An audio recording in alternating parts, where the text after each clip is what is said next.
네, 집하고 진행을 맡은 앵커 김종훈입니다. 네, 전세 사기가 지금 뭐 해결 기미를 보이지 않고 더 일파만파로 번져나가고 있습니다. 그래서 어제 그 정부와 뭐 여야당이 힘을 모아서 대책을 합의안을 도출하자 했는데 어제 합의가 불발된 것 같습니다. 그래서 사실 이 전세 사기 당한 분들을 마음은 하루가 급한데 좀 갈 길이 먼 것 같습니다. 그러면 이 관련해서 그 쟁점은 무엇인지 한번 보면서 관련 기사 한번 살펴보면서 이야기를 나눠보도록 하겠습니다. 네, 보면 지금 뭐 너무 서로 여야가 전세 사기 특별법 논의에 대해서 이견이 좁혀지지 않는 양상입니다. 제가 기사를 좀 보면 국토위에서 어제 전세 사기 대책 특별 법안 관련 심사를 했는데 여권은 채권 매입은 안 된다. 그러면 다른 사기와 좀 형평성, 예를 들어서 지금 한참 또 주식 시장에서도 주가 조작 관련해서 뭐 연예인도 연루돼 있고 지금 라모식인가 뭐 그 양반 뭐 지금 장난이 아닙니다. 근데 피해자가 엄청 많은데 국가에서 이런 사기 피해에 대해서 다 보상을 해주면 그게 뭐 채권 매입 행태가 되든 어떤 행태가 되든 재정이 바닥난다는 이런 게 골자인 것 같고요. 또 야당 입장에서는 그 원래 보증금을 반환해 주는데 상응한 대책을 찾아내야 된다. 이게 이제 여기에서 이제 관건인 거는 사실은 이 돈 문제게 또 돈 문제. 지금도 이렇게 뭐 서로 의논한 사실이 있는데 뭐 나라에 좀 뭐 사실 재정이 탄탄해서 다 줘도 문제가 안 된다면 저도 뭐 주는 게 어떠냐 생각이지만 사실은 이게 또 쉽지 않은 문제인 것 같습니다. 이게 사기가 어제도 제가 말씀드렸지만 뭐 주가 조작 문제도 뭐 라드겐 씨인가 그분이 뭐 해서 뭐 과정도 복잡해요. 뭐 증거를 남기지 않고 뭐 했는데 근데 녹취록이 다 발견돼서 이런 것처럼 전세도 지금 어쨌든 공식적으로는 이거 사기 당하는 분들도 당하고 싶지 않지만 또 사기 치는 놈들이 사기 치지만 기존에 어떤 뭐래죠 합법적 테두리 내에서 하는 듯 하면서 이게 미리 바지 사장을 안 치고 도망가고 이런 목적성이 물론 있었죠. 근데 지금 당장에는 일단 중요한 건 그겁니다. 그러면 전세 사기범이 예를 들어서 뭐 관련된 바지 사장이 없어졌다 내지는 죽었다 공소권이 없다 이러면 길에 나앉게 된 건 사실이고 그러면 정부 여당에서는 어쨌든 원희룡 장관은 나름의 기준을 가지고 이 보상안을 마련해서 내놨는데 야당은 첨예한 것 같습니다. 일단 한번 주장을 제가 보면서 읽어보도록 하겠습니다. 국통위 여당 강사인 김정재 국민의힘 의원은 지금 사적인 사기 위해서 정부 정책 실패로 사기에 준하는 보이스피싱 여러 경제적 피해에 대한 형평성을 생각하지 않을 수 없다. 지금 이 말이 뭐냐면 제가 말씀을 드렸지만 뭐 글자가 이제 작아서 보이지 않으니까 제가 읽어드리도록 하겠습니다. 나머지 그러면 이 보이스피싱 당한 분들도 뭐 어쨌든 뭐 사적인 사기라든지 뭐든지 해줘야 된다. 근데 뭐 4인간 계약에 국가가 뛰어들어서 손해본 모든 케이스를 일정 부분 보상한다고 하면 이거는 국민적 합의가 필요하다. 우리 마음대로 결정할 일이 아니다. 이렇게 말씀을 하고 계신 것 같아요. 정부 여당은 대신 공공이 주택을 뭐 경매든 공매든 대리하는 법률 지원 서비스를 제시하고 또 피해자에게 우선 매수권을 부여한다든지 이런 수정안을 가지고 또 이와 더불어서 LH가 우선 매수권을 양도받아서 공공매입 명목으로 매입한 뒤 최장 20년간 시세의 30%에서 50% 수준으로 장기 임대를 하는 기존의 수정안도 제시를 했습니다. 기존에도 이렇게 이 LH가 일단 우선 매입을 해서 이런 사실은 사기당했으니까 돈이 없을 거 아닙니까, 그죠? 이분들한테 뭐 예를 들면 전세 시세가 1억이라 가정하겠습니다. 그럼 3천만 원 수준에서 장기 임대를 하겠다 이런 말인 것 같습니다. 풀어서 설명을 드리면 그리고 이제 또 김 의원은 LH 우선 매수권에 대해서 일부가 피해주택에서 살기 싫다면 다른 지역에 많은데 매입 임대주택에 이사갈 수도 있다. 예를 들어서 뭐 그럴 수 있죠. 너무 이게 내가 사기당한 게 이 집만 보면 분노가 치밀어 오르고 고통 속에 살기 싫다 해서 그러면 다른 매입임대주택으로 갈 수 있는 방안을 마련했다. 또 이것도 100% 만족스러운 집은 아닐 수 있지만 최소한 주거권이 보장된다 해서 먹고는 살라 어떻게든 그렇게는 해보겠다 이런 이야기인 것 같습니다. 또 의료비나 복지지원비 등 지원되는 이런 부분 한편 선순위 채권자가 있어도 일정 금액 이하의 보증금을 최우선으로 보장하는 최우선 변제권이 있는 만큼 주거권이 보장될 수 있다는 입장입니다. 그러니까 선순위 채권자가 뭐냐면 건물을 짓는 업자가 예를 들어서 은행 대출을 먼저 이 집에 세입자보다 당연히 먼저 받아가 집을 지었을 거 아닙니까? 그러면 은행이 1번 선순위 채권자가 되는데 그거보다 더 선순위 채권자가 있더라도 지금 사기당한 분에게 최우선 변제권을 주겠다는 겁니다. 김 의원은 또 지역마다 현황이 파악된 건 아니지만 인천 미추홀구는 70% 수준이기 때문에 예를 들어서 1억 같으면 2,900만 원, 3천만 원 가량이죠. 70.99라고 나와 있습니다. 그러면 3천만 원 정도 최우선 변제금을 받는다는 자료가 있다. 나머지 30%도 일단 LH 임대주택에 의해서 주거권이 보장된다고 이렇게 설명을 하고 있습니다. 근데 이제 요거는 지역마다 현황이 다 달라서 단순히 말하기에는 또 힘든 것 같습니다. 자, 반면에 이제 야당 주장을 살펴보겠습니다. 야당은 우선 매수권과 LH 임대 등 두 가지 방안으로는 피해자 구제가 충분하지 않다. 보증금 채권 반환이나 이에 상응하는 다른 방안을 찾아야 한다는 입장을 굽히지 않고 있습니다. 이와 관련해서 맹성규 더불어민주당 의원은 보증금 반환이 안 된다면 실제 상응하는 방안을 찾아달라고 했고 꼼짝도 하지 않는다면서 오후 2시까지 보증금 반환을 하거나 이에 상응하는 다른 지원안이 있어야 한다고 이제 요구를 했다고 이렇게 이야기를 했습니다. 또 이제 심상정 정의당 의원의 또 주장을 살펴보겠습니다. 인천 미추홀구 같은 경우는 전세 보증금 우선 변제 기준이 8,500만 원인데 보증금이 8,600만 원이면 한 푼도 못 받는다. 그러니까 우선 변제 기준금이 만약에 8,500인데 8,600의 보증금 이상의 보증금이 들어가 있으면 못 받는단 말입니다. 그 현대 주택임대차 보호법에 있는 소액보증금 우선 변제 제도에 특례를 줘서 한 푼도 못 받는 경우 8,500만 원으로 간주를 해서 우선 변제받을 수 있도록 8,500이 넘더라도 최소 8,500으로 간주를 해서 이거라도 검토해 달라 이렇게 요구를 하는 겁니다. 물론 다 저는 나름의 다 일리가 있다고 생각합니다. 맹 의원님 주장도 예를 들어서 반환을 해줄 수 있는 채권을 마련해가 국가가 채권을 또 안고 그 채권의 재원은 어디서 마련할지는 저도 잘 모르겠습니다. 그런 의견은 없기 때문에 그 채권의 재원을 마련한다면 사기당한 분들 다 이래 도와주면 정말 좋죠.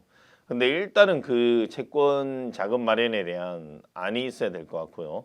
그리고 시임위원님도 지금 인천 미추홀구 같은 경우는 이야기했는데 이런 경우가 아니고 예를 들어서 지금 저도 다 이길지 모르겠지만 지역마다 파악된 현황이 만약에 미추홀구는 70%라 1억에 만약에 70%면 그렇게 받을 수 있다고 가정을 하면 만약에 다른 지역에 이게 10%밖에 안 된다, 30%도 안 된다 이렇게 되면 사실은 10%면 1,000만 원도 변제를 못 받는 거기 때문에 이 부분도 조금 금액을 어떻게 정할 것인가 기준이 이렇게 모호하다기보다는 정확하게 우선 변제 기준이 특정 구에 국한되지 않고 모두 이렇게 아우를 수 있는 법안이 있어야 될 거라고 생각이 합니다. 안 그러면 들쑥날쑥 이런 거죠. 만약에 인천에 미추홀구는 70% 보장받는데 아니면 인천 검단 지구는 예를 들어서 30%밖에 못 받는다든지 그러면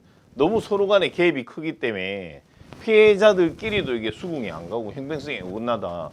그런 거죠. 어떤 사람은 교통범칙것도 똑같은 신호위반을 했는데 3천만 원 내는데 어떤 사람은 5천만 원 내라. 이건 이제 이야기가 조금 형평성 문제가 있을 수 있기 때문에 이것도 일률적으로 그러면 전세 사기 피해받은 분들은 뭐 사기 피해금에 최소한 예를 들어서 5천만 원 최우선 변제권을 줘서 설사 은행이 뭐 1순위라도 이 피해자분들이 이 1순위를 뛰어넘어서 더 위에서 5천만 원을 무조건 받을 수 있게 해달라든지 이런 뭔가 이 구체적인 틀들이 사실은 어제 이렇게 뭔가 자리를 마련했지만 좀 사실 이 연구가 고민이 서로 이게 고민이 부족하지 않았나 이런 생각이 듭니다. 왜냐하면 이 사기를 지금 뭐 불거지고 이제 서로 논의가 되고 특별법 이야기가 되고 있으니 당연히 어제 쉽게 합의될 수 없는 그림이다. 제가 볼 때는 그렇게 생각합니다.